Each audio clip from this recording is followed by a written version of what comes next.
Эфирда яңалыклар чыгарылышы. Студияда Эльмира Шарифуллина. Исәнмесез? Бүген безнең программада Азнакай шәһәренең Парус спорт һәм туризм базасында хәрби-патриотик лагерінің икенче сменасы старт алды. Азнакайлылар Нептун көнен бәйрәм иттеләр. Ишкәев исемендәге ял паркында экологик акция уздырылды. Хәзер әлеге һәм башка яңалыклар хакында тулырак мәгълүмат биреп үтәбез. Бүген шәһәрнең мәдәни үзәгендә дәүләт яшьләр сәясәте стратегиясын презентациялау чарасы булып узды. Анда Татарстан Республикасының яшьләр эше буенча министрлыгыннан вәкил катнашты. Бу хакта тулырак мәгълүматны киләсе атна эфиры аша җиткерербез. Азнакайның Ишкәев исемендәге ял паркында экологик акция уздырылды. Файдалы да, күңелле дә булган әлеге бәйрәм хакында алдагы сюжетта тулырак мәгълүмат җиткерәбез. Татарстанда чиста булачак. Республиканың һәр төбәгендә шул исәптән Азнакайда да узучы экологик хәрәкәт шулай атала. Әлеге хәрәкәт бәйрәм төсмере алып шәһәрнең Ишкәев исемендәге ял паркында үтте. Чарада 500ләп кеше, балалар, яшьләр, өлкән яшьтәгеләр катнашты. Биредә алар өчен экологик мастер-класслар, күргәзмә мәйданчыклары эшләде, иҗат коллективлары чыгышлар ясадылар. Катнашучылар чиста булачак яшьләр экологик хәрәкәте һәм экологик партнерларыннан бүләкләр дә алды. Тагын бер бәйге эко-мода конкурсын күпләр кызыксынып күзәтте. Анда төрле табигый материалдан эшләнгән костюмнар белән 40лап кеше катнашты. Чарада икенчел чимал җыю да оештырылды. Азнакайлылар бу көнне 70 кг кагаз, 3 кг пластик, 50 кг яраксыз батарея һәм хайваннар өчен 10 кг азык та җыеп тапшырдылар. Экологик бәйрәмдә район башлыгы урынбасары Роза Галеева һәм Татарстан Республикасының экология һәм табигать ресурслары министрлыгының Ык буе территориаль идарәсе вәкилләре дә катнашты. 3 август көнне Азнакай шәһәренең Парус спорт һәм туризм базасында хәрби-патриотик лагерінің икенче сменасы старт алды. Бу хакта тулырак алдагы сюжетта. Бирегә Азнакайдан һәм тирә-як районнардан 50 яшүсмер килде. Аларны Азнакай район башкарма комитеты җитәкчесе Айдар Шәмсетдинов, Татарстан Республикасының ДАСАФ рәисе вазифасын башкаручы Әнәс Маннанов, хәрби комиссар Рәдиф Камалеев һәм башкалар сәламләделәр. Этот лагерь, он отличается от всех лагерей, от всех вот этих мероприятий. Если в других лагерях у нас дети в основном отдыхают, а здесь вот это уникальный палаточный лагерь, где дети, кроме отдыха, они здесь могут отдохнуть, но еще здесь, кроме этого, есть патриотическое воспитание, это раз. Во-вторых, физическая подготовка. В-третьих, навыки получают, боевые навыки получают. И в-четвертых, в-пятых, очень много дополнительных. Яшүсмерләр смена дәвамында биредә хәрби әзерлек төшенчәләрен үзләштерәчәкләр. Первоначальная подготовка проходит для военной службы. Очень считаю это нужным и полезным, потому что вот они при входе уже стоит пост, они никого не пускают с автоматом, ну, как настоящая армия. Здесь они учатся ходить строевым шагом, огневому делу, саперной подготовкой, элементы туризма. Шулай ук авто эше, автомат сүтеп җыю белән бергә һава спорты системасы белән танышачаклар. Шул ук вакытта аларга пейнтбол һәм лазертаг уеннарында катнашу мөмкинлеге дә булачак. Балалар белән гомум мәктәп педагоглары, ДАСАФ инструкторлары, офицер һәм тренерлар шөгыльләнәчәкләр. Хәрби әзерлек узган яшүсмерләр смена ахырына инде шактый ныгып, чыныгып, тәҗрибә тупларга өлгерәләр. Парус палаталы лагерьдә үткәргән көннәр алар өчен менә дигән җәйге ялда әле.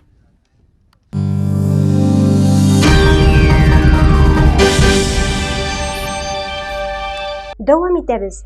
ЗАГС бүлегеннән алынган мәгълүматларга караганда, быел 188 бала дөньяга килә. Шуларның 105-е малай, 83-е кыз бала. 50 гаиләдә 3нче бала дөньяга килгән. Иң яшь әтигә 20, иң өлкән әтигә 50 яшь. Кызганычка каршы аерылышу очраклары күзәтелә. Гаиләләрдә иминлек сакласын иде. Районда ирекле халык дружинасы отрядлары җәмәгать тәртибен саклауда даими эшчәнлек алып баралар. Сюжетыбыз шул хакта. Районда ирекле халык дружина отрядлары кизү торып җәмәгать тәртибен саклауда үзләреннән зур өлеш кертәләр. Рейдларда катнашып, административ хокук бузучыларны ачыклауда да ярдәмнәре зур. Шулай ук полициянең участок вәкилләре белән имин булмаган гаиләләргә дә йөриләр.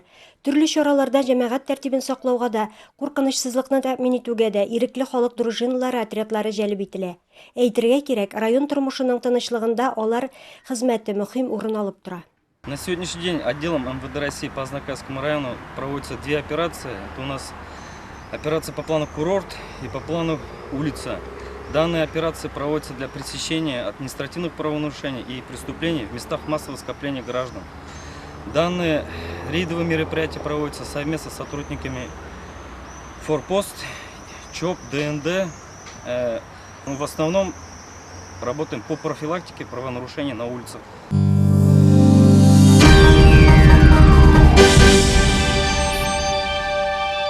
Азнакайлылар Нептун көнен бәйрәм иттеләр. Нефтчеләр ярдәме белән төзелгән бассейнда балалар өчен оештырылган чара быел да бик күңелле узды. Шәһәребезнең ачык бассейны иртәдән кичкә кадәр гөрләп тора. Җәй эссе булгач су коенып кызынып ял итәргә теләүчеләр быел аеруча күп. Нептун бәйрәмендә дә биредәгеләр бик теләп катнаштылар. Инде елдан-ел кызыклырак узучы әлеге чараны ачып, район башлыгы ял итүчеләрне бәйрәм белән котлады.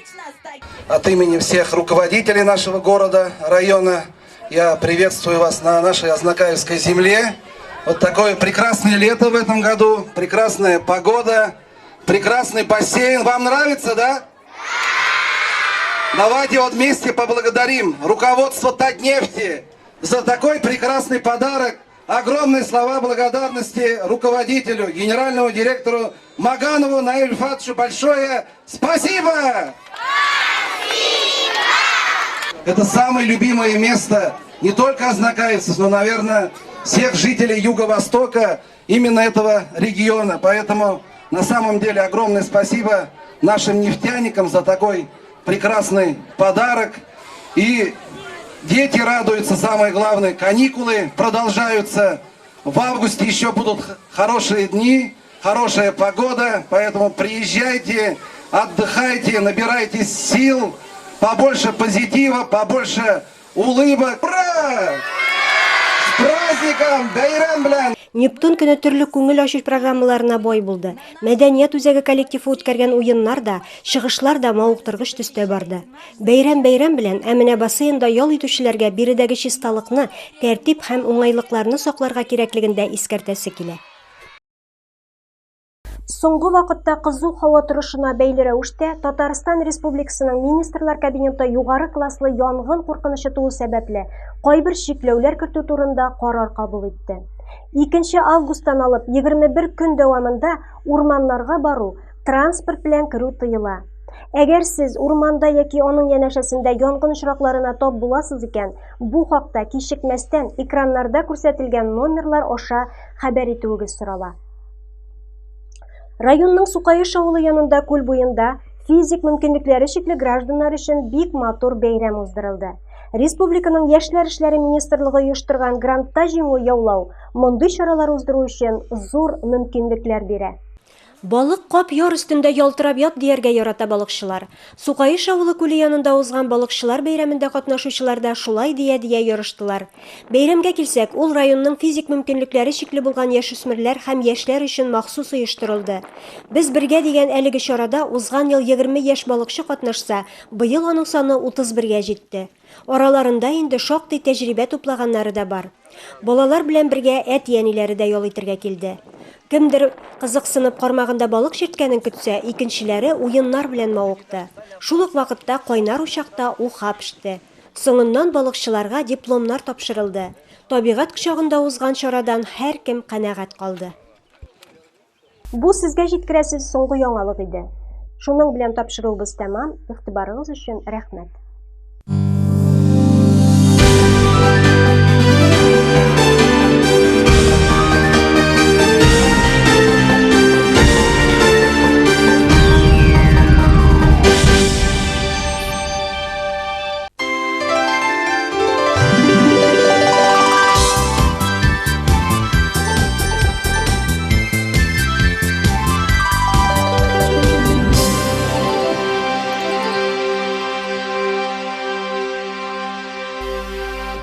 Исәнмесез, хөрмәтле телевизор караучылар. Эфирда бәйрәмегез котлы булсын тапшыруы. Сездән килгән котлау хатларын сезнең игътибарга җиткерәбез. Татарстанның атказанган мәдәният хезмәткәре, Азнакай районының данлыклы гражданины Миргаяз Шәрәфиевка 70 яшь.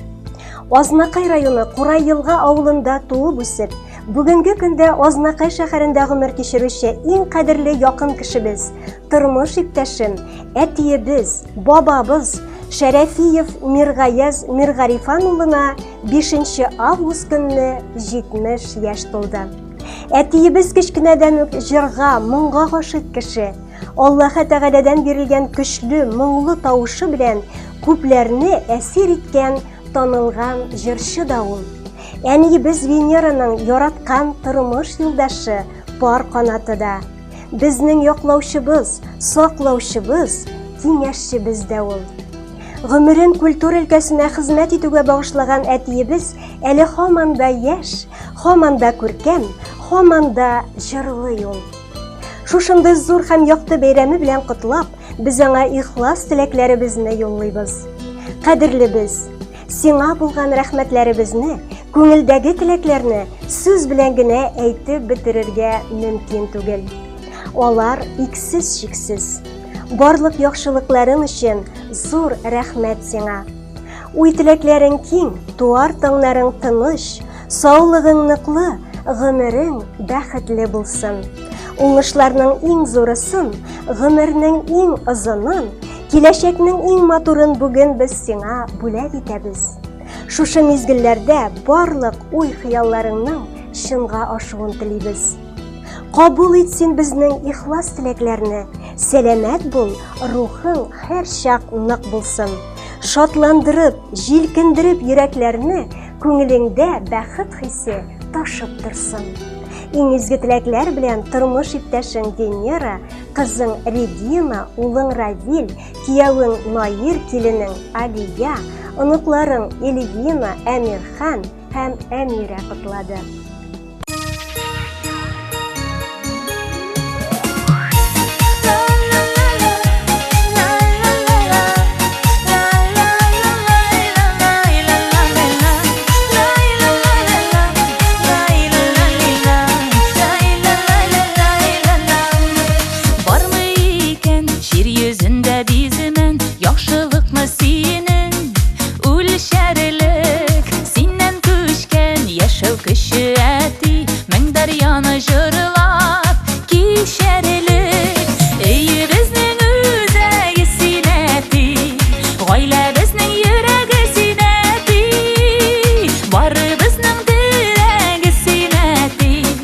Yazmışыбыз бүләге зинәти, өйе безнең үзәге зинәти, гаилә безнең йөрәге зинәти, бары безнең терәге зинәти, язмышыбыз бүләге зинәти.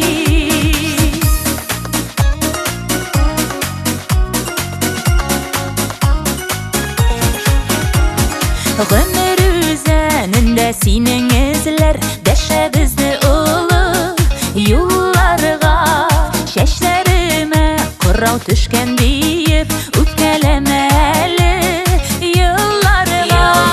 Өйе безнең үзәге зинәти, гаилә безнең йөрәге зинәти, бары безнең терәге зинәти, язмышыбыз бүләге зинәти.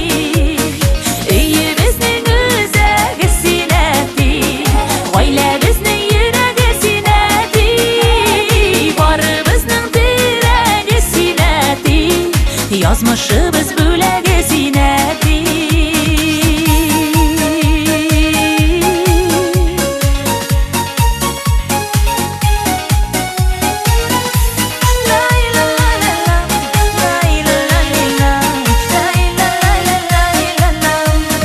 Шаян бабайларның иң шаяны, әйбәт бабайларының әйбәте, бүләк булсын әле бу җырыбыз, оныкларның сиңа рәхмәте. Өйе безнең үзәге зинәти, гаилә безнең йөрәге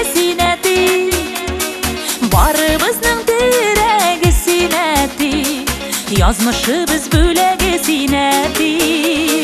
Өйебезнең үзәге синәти, гаиләбезнең йөрәге синәти. Барыбызның теләге синәти, язмышыбыз бүләге синәти. Барыбызның теләге синәти, язмышыбыз бүләге синәти.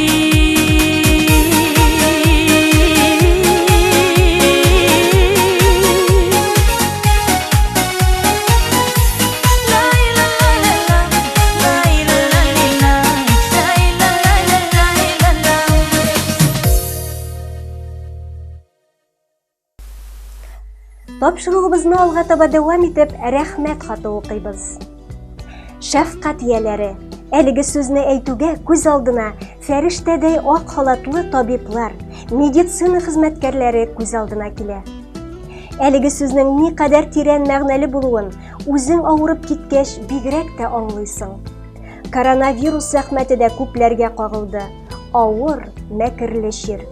Менә шуны кичергән көннәрдә безнең янәшәбездә табиблар Гөлнур Мөгауи кызы Шайдуллина һәм ул җитәкләгән бүлек хезмәткәрләре булдылар. Бик күпләребез алар ярдәмен тоеп, шифалы куллары, дәвалары, яхшы сүзләре аша сихәт алдык, сауыгып чыктык. Гөлнур Мөгауи кызына аерым рәхмәт. Аның кебек үз һөнәренең остасы булган, тәҗрибәле, белемле, көнендә, төнендә бүлектә сырхаулар янында уздыручы бар микән? Тәүлек дәвамында ничә тапкыр хәлебезне белеп, дәвалау барышын, үзгәрешләрне тикшереп күзәтеп торды ул. Авыру җитди, кемнеңдер сулыш алуы авырлаша, кемгәдер психологик ярдәм кирәк, кемгәдер өметле сүз. Аның өстенә артык эссе, кызу һавада тәхсир итә. Хөрмәтле Гөлнур Мөгавиевна һәм бүлек хезмәткәрләре, ярый әле сез бар. Сез коткаручы игелекле җаннар. Сез кылдан да нечкә гомер җипләрен ялгап, саклаучылар һәм һич кенә дә арттыру булмас. Сез алихәләр. Барыгыз да сәламәт булып, бәхет куанышта, кадерле һәм хөрмәтле булып яшәгез. Гаиләләрегезгә иминлек, тормышыгызга нур телибез. Бүлекнең 7-нче палатасында дәваланучылар исеменнән Әлфия Ихсанова котлады.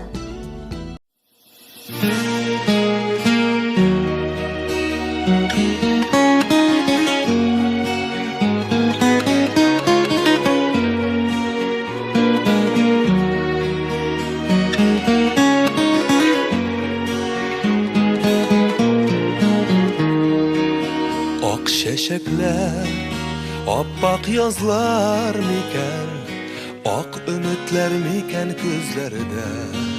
Аклык эзләп, аклык күзләп үткән, гомер үзен инде төсләрдә. Ак гөлләрдән җан җылысы алып, йөрәкләргә саласы иде. Ак чәчәкләр кебек аппак булып, саф күңелле каласы иде.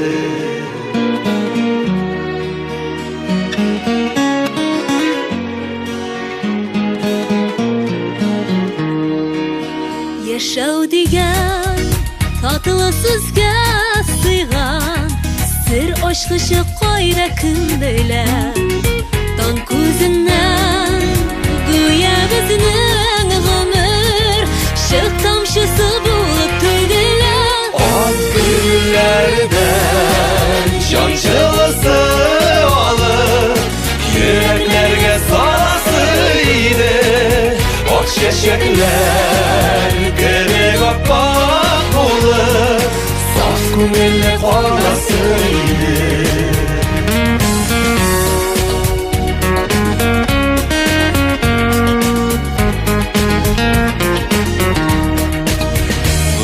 Тажын үзә ачы җилләр, җаннар елый шул чак нишләргә. Ак чәчәкләр йолдыз булып яна, өмет нуры сүнгән кичләрдә. Ак гөлләрдән җан җылысы алып, yüreklerge sorasıydı. Ak şeşekler kebek appak olup saf günelle olasıydı. Ak güllerde can cılısı alıp yüreklerge sorasıydı. Ak şeşekler kebek appak olup saf günelle olasıydı.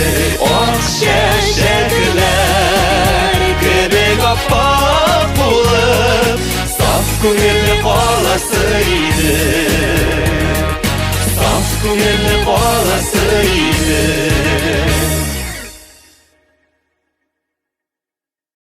Hürmetli тамашачыларыбыз, инде бүгенге тапшыруыбыз ахырына якынлашты. Алдагы бәйрәмнәрегезнең күңелле булуын теләп, мин сезнең белән сау булашам.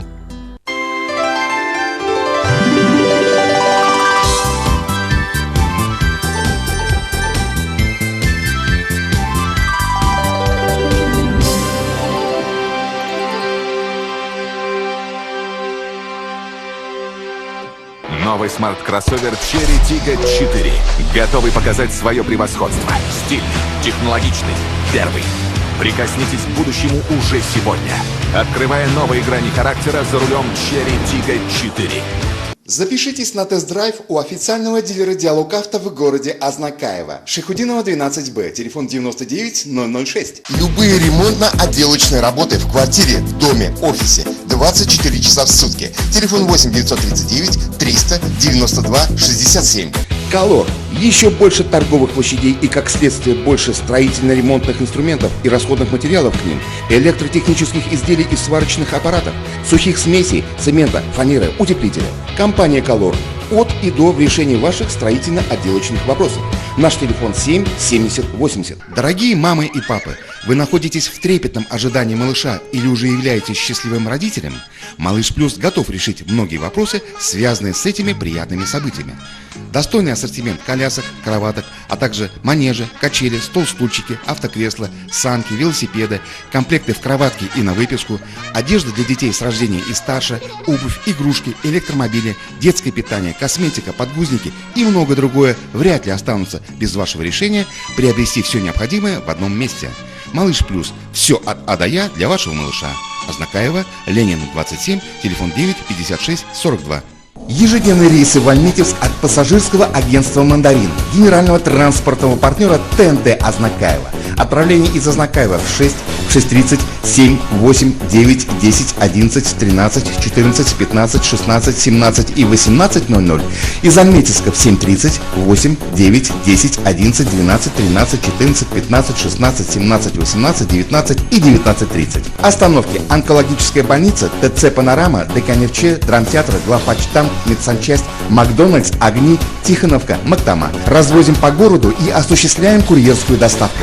Магазин «Строймаркет» предлагает новую линейку товаров в своем ассортименте, а именно все необходимое для оборудования бани, банные печи, газовые горелки, дымоходы и комплектующие элементы к ним, а также деревянные изделия для отделки и оснащения внутреннего интерьера помещения бани. Традиционно мы сохраняем широкий ассортимент строительно-отделочных материалов, различных инструментов для ремонта, лакокрасочных изделий, грунтов, шпатлевок, расходных материалов для подвода воды и всего самого необходимого в хозяйстве и быту. Магазин «Строймаркет» – ваш надежный и выгодный партнер в строительстве и ремонте. Наш адрес – улица Гагарина, 2А, телефон 8 917 913 27 70.